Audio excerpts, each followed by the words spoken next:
1932, what a splendid year. The Los Angeles Olympics. Amelia Earhart crosses the Atlantic. Laurel and Hardy win an Oscar. The Bodyline series begins in Australia. And MG launched the K-Type.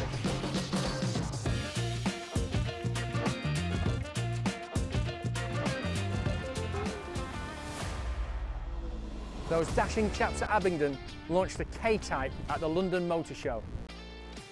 It was available as a saloon, an open tourer, a sports car and a racing car. And in K1, 2 and 3 variants. Only 33 of the K3 variant were produced, and they proved very successful in sports car races and other events. MG's best ever result, 4th at Le Mans in 1934, came in a K3. Can you imagine driving this thing flat out for 24 hours?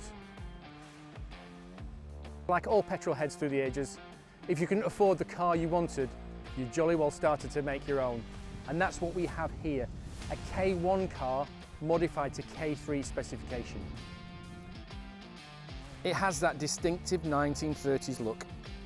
Radiator, wire wheels, external silencer, and in K3 spec, a pre-selected gearbox and this magnificent supercharger.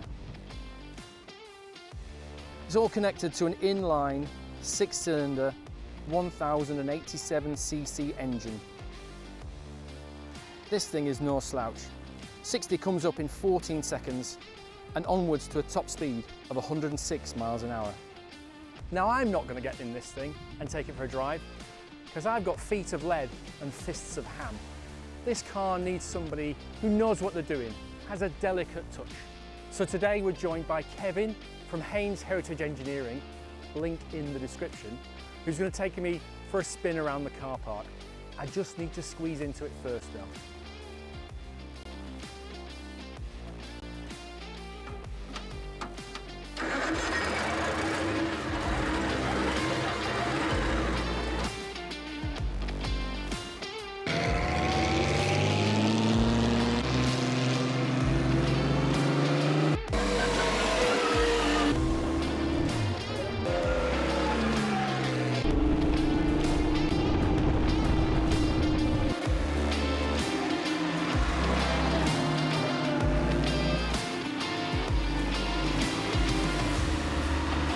Every car needs a supercharger. Tally-ho, wad-wad. Pip-pip, time for a cup of tea.